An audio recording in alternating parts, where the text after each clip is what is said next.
We've got NFL news and notes now with John McMullen and Michelle Tafoya in about 10 minutes from now. But a lot going on around the Eagles country here. We'll get John's take on some of the stuff around the Birds and the NFL. As busy day here, Johnny Mac is looking at a couple of interesting news stories here locally, I guess you could start off with. One, first off, how was your weekend, pal? Solid. A little Royal Rumble action. I'm sure you ran on that as well. I did that as well. A couple things in the Eagles world real fast. I thought this story was interesting. The stuff from Jeff McMullen in the Inquirer basically suggesting that Jeff Lurie stepped in and overrode Howie Roseman and Doug Peterson's ability to go to the Jets. Now, some people would say, okay, what's the big deal? But apparently from the story that DeFilippo was kind of told that if he was getting an offensive coordinator's job that they wouldn't step in his way, and now the owner steps in and says, sorry, buddy, you're not going. You wonder if DeFilippo's going to have a little bad taste in his mouth by hanging around here. Yeah, we mentioned that when it happened, and the Eagles sort of denied permission. It's just not standard operating procedure in the NFL. If you have an opportunity to be a coordinator and you're moving up from a position coach, you're generally going to be given that opportunity. Obviously, you can stop it. It's within the rules, but it's sort of an unwritten rule that you don't do that. Then you compound it by the fact that John was a former offensive coordinator to begin with. So obviously he has higher aspirations. And, yeah, I mean, he could be angry about it. Obviously, he's playing good soldier. He said he's thrilled to be back with the Eagles. But just from a common sense perspective, there's no way he's happy because he would have had that job. He would have had the New York Jets offensive coordinator job.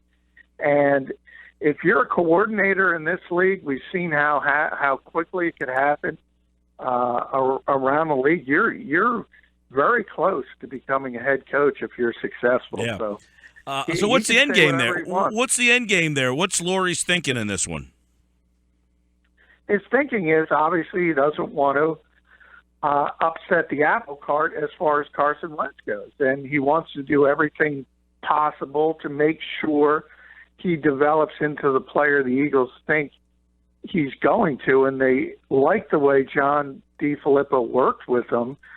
So I do understand it from an Eagles perspective, but I don't think it's the right thing to do simply because you don't want angry people in your organization. And I think John's going to be a professional about it, but at the same time, obviously in the back of his mind, he's going to have it, the fact that the Eagles didn't allow him to get a promotion, didn't allow him to go forward in his career, and I think he's going to be upset by it. Yeah, because I guess the question would be, do the Eagles view him as a future coordinator? I think they do. I think they like him a lot. And there was talk if Frank Reich somehow got the Buffalo job that he would be elevated to the offensive coordinator here. I don't think there's any question that would have happened. But Frank wasn't close to getting the Buffalo job. There was talk that he might get an interview, but he never even did get an interview. So, yeah, I mean, I think they see him as an offensive coordinator in the future. As I said, he's been one in the past. They like him a lot. But the reality for him is he could have been an offensive coordinator in the 2017 season, and obviously now he's not going to be. John McMullen with us. John, the more Eagles news. There's a report out there that the Redskins could pursue Benny Logan. Do you think the Eagles let Benny Logan walk? I think there's a possibility they let him walk because he is going to cost a lot of money. He's coming off I'm not going to say subpar season, but I think it was a little bit of a down pick for him. The Eagles have some young bodies at the position. I think Bo Allen played pretty well, better than anybody expected when he got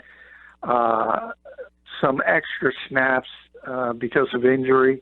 And if you look at it from a salary cap perspective, obviously he's got a really nice number, and Benny's probably going to make upwards of over $10 million a year. So I think it's a possibility they let him walk. You have to make these difficult decisions. The Eagles have a ton of money already tied up in that position with Fletcher Cox. Do you really want two players making that kind of money? So it's one of those tough, you'd love to have him around, but it might be one of those difficult decisions that say you are going to get him, you are going to let him walk because you just can't allocate that much money to one particular position. And as I said, didn't have a great year last season, certainly not up to his standards. John, I guess the big story around the NFL today is this story about John Lynch getting the GM job in San Francisco. What is your take on him going from Booth to a 6-year deal to be the GM? My take was I laughed when I got the text message. I laughed out loud. And I said, oh, that sums up the 49ers. I mean, guys were dropping out of that like, they talked to 6 different people.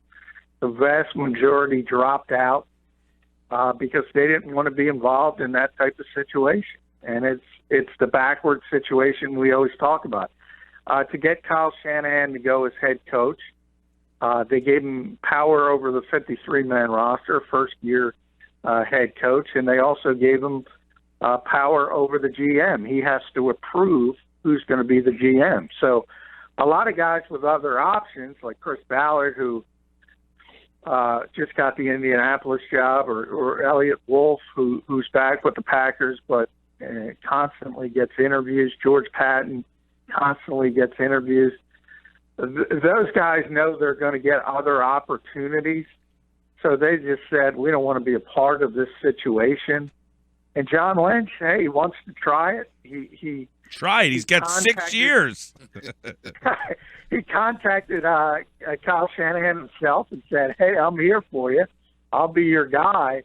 And at least for the 49ers, because they've been through it with Balky and Jim Harbaugh and Trent Balky and Chip Kelly, at least they have 2 guys who are going to get along. But the last time somebody tried this, it was the Detroit Lions, and it was Matt Millen. So no one's going to question John Lynch knows about football. There's no question about that. But there's more to it, just from a logistical sense of running the personnel department of a NFL organization, the day-to-day operation, the scheduling. You're in charge of all that stuff. John Lynch has never done it before, and he's going to be learning on the job. And as you're right, Mike, they're giving him 6 years. I think it's going to be rocky at the start, and hopefully he learns quickly. He's a Stanford guy. At least he has that to lean back on. Well, he's got 6 years to figure out how to do it. And I think Matt Millen actually lasted 7 years, but the people in Detroit will tell you that might have been the worst 7 years of GMing in recorded history. So yeah. Hopefully he does better than that. But certainly when you look at some of the other candidates they spoke to who have long resumes in being in NFL personnel departments, it wouldn't be the first way I would go. I'll just put it that way. All right, John McMullen. We're short today with John. We'll talk to John, of course, in his normal spot tomorrow. Get more Super Bowl insight. There's a lot of other NFL stories out there that we will touch on. And, of course, you can catch John at JF McMullen on Twitter. Hit him up there. And, of course, every day right here on the Sports Bash. Thanks, pal. Hey, thanks, guys.